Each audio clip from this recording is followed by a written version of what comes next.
আমন্ত্রণ দীপ্ত সংবাদে আপনাদের সাথে আছি আমি ইয়াসমিন সুমনা। পূর্বাঞ্চলে প্লট বরাদ্দ অনিয়মের অভিযোগে করা মামলায় সাবেক প্রধানমন্ত্রী শেখ হাসিনা, তার ছেলে সজীব ওয়াজেদ জয় ও মেয়ে সাইমা ওয়াজেদ পুতুল সহ অন্তত ৪৭ জনের রায় ঘোষণা আজ।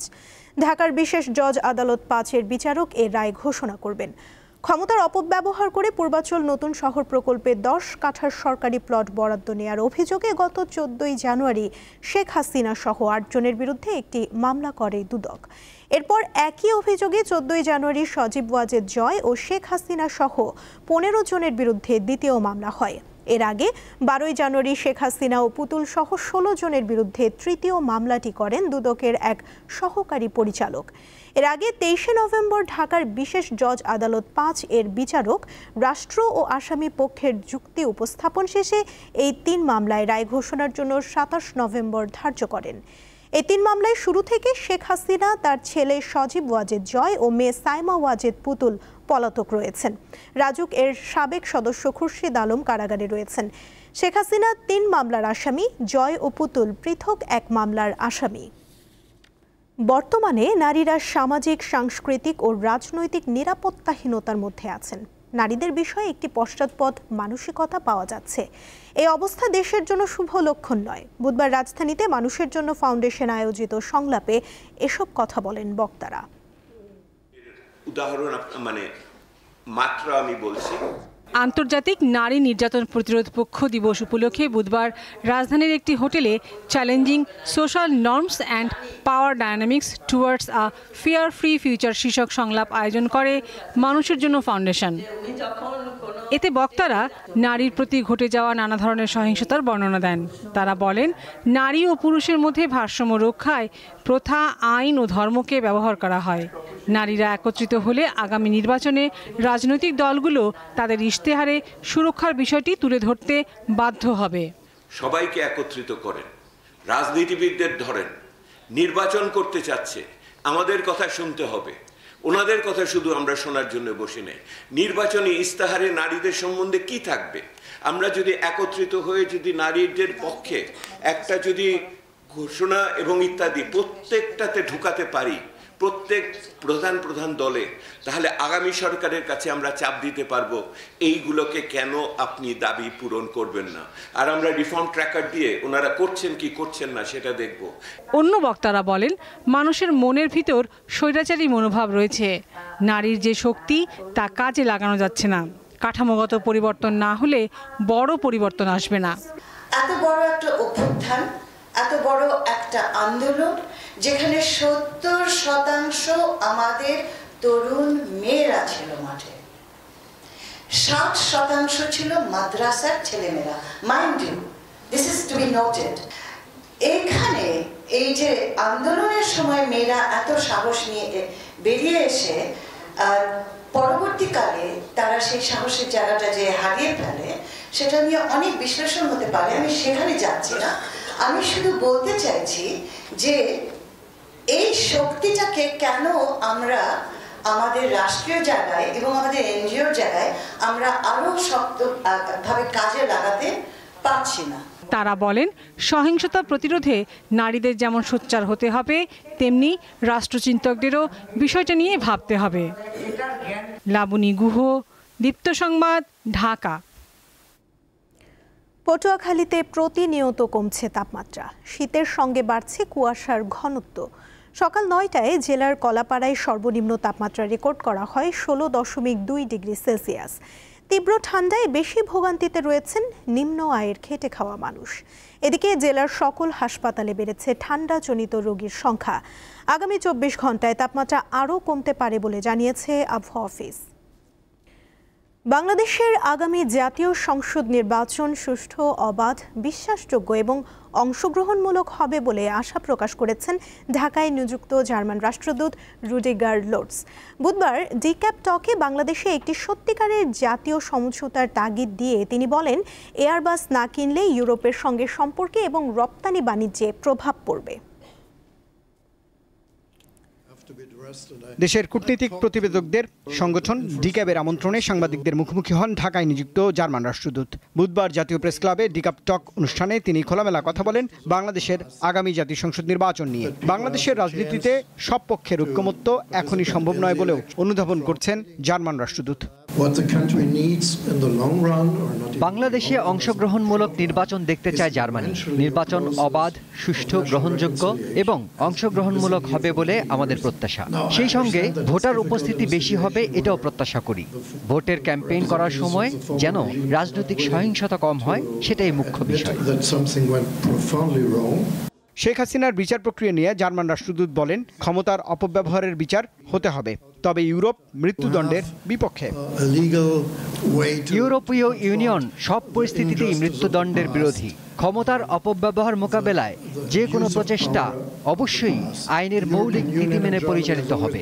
আইনগত প্রক্রিয়া অবশ্যই আন্তর্জাতিক মানদণ্ডের সঙ্গে সামঞ্জস্যপূর্ণ হওয়া জরুরি। এক প্রশ্নের জবাবে তিনি বলেন, বোয়িং বা এয়ারবাস কেনা বাংলাদেশের নিজস্ব বিষয়, তবে এর প্রভাব অবশ্যই পড়বে ইউরোপের সঙ্গে কৌশলগত সম্পর্কে। এয়ারবাস হতে উড়োজাহাজ কেনার প্রতিশ্রুতি থেকে বাংলাদেশ সরে এলে ইউরোপের সঙ্গে বাণিজ্য সম্পর্কে প্রভাব পড়বে। আমরা বাংলাদেশের সবচেয়ে গুরুত্বপূর্ণ বাণিজ্যিক অংশীদার। দ্বিপক্ষীয় সম্পর্কটা এভাবেই চলতে দেওয়া উচিত। তিনি বলেন, ইউরোপের বাজারে শুল্ক ছাড়ের আলোচনার আবহ এয়ারবাস নিয়ে বাংলাদেশের সিদ্ধান্তের কারণে বদলে যেতে পারে। রুবায়েত হাসান, দীপ্ত সংবাদ, ঢাকা।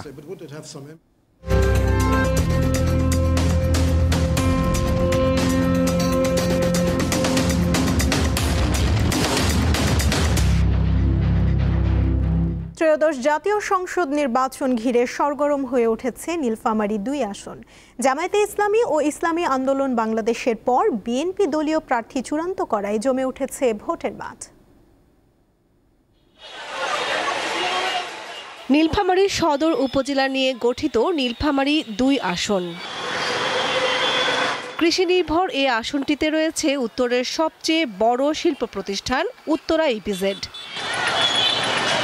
এই আসনটি 2001 সাল থেকেই দখলে ছিল আওয়ামী লীগের। নাট্য ব্যক্তিত্ব আসাদুজ্জামান নূর 2024 সাল পর্যন্ত এই এলাকার সংসদ সদস্য হিসেবে দায়িত্ব পালন করেছেন। তবে জুলাই অভ্যুত্থানের পর রাজনৈতিক দৃশ্যপট আর আগের মতো নেই।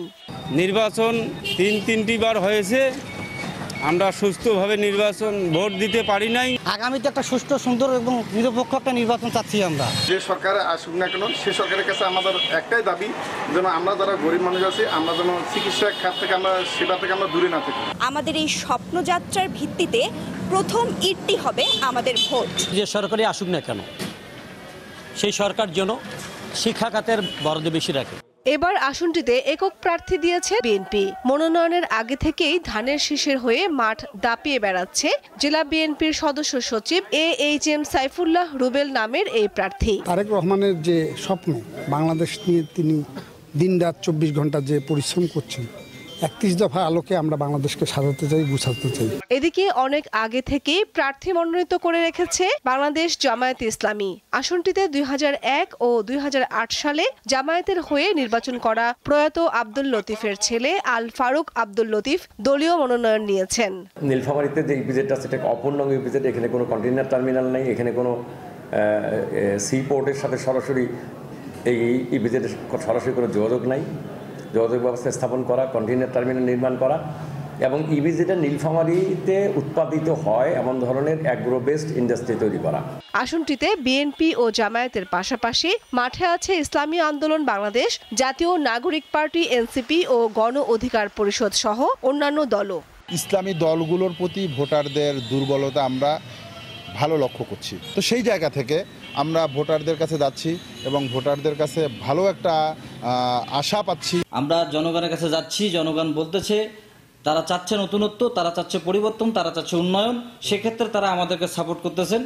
ইনশাল্লাহ আমরা জয়ী হব। যে জনগণের যে প্রাপ্তি নিয়ে, যে আশা নিয়ে যে সংগ্রাম করলাম, সেই সংগ্রামের যে অন্তর্বর্তী যিনি সরকার, সেই সরকারের কার্যকলাপগুলো তারা বিশেষ করে তাদের যে দাবি ছিল 4টে দাবি, কিন্তু এই দাবিগুলোকে নিয়ে তারা তালবাহানা করতেছে। আসনের ভোটাররা নিজেদের ভোটাধিকার প্রয়োগের জন্য অপেক্ষা করছেন একটি অবাধ, সুষ্ঠু ও শান্তিপূর্ণ নির্বাচনের জন্য।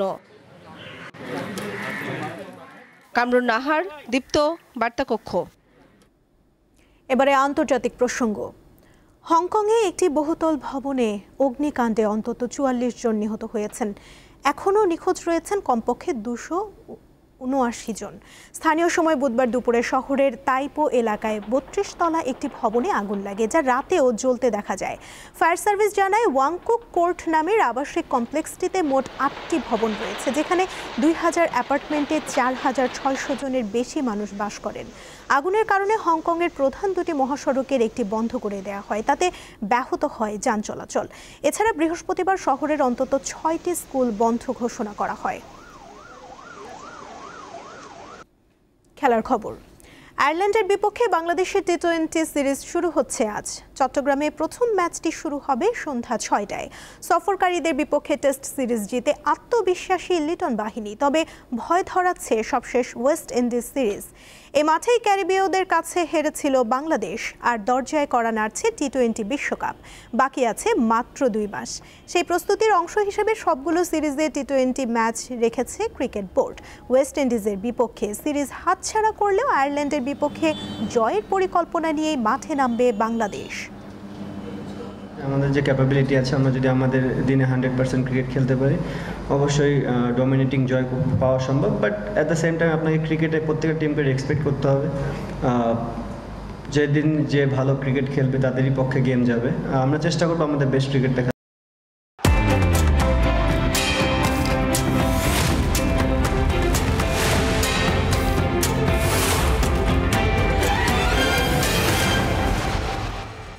এবারে জানাবো এক নজরে দৈনিক পত্রিকার শিরোনাম।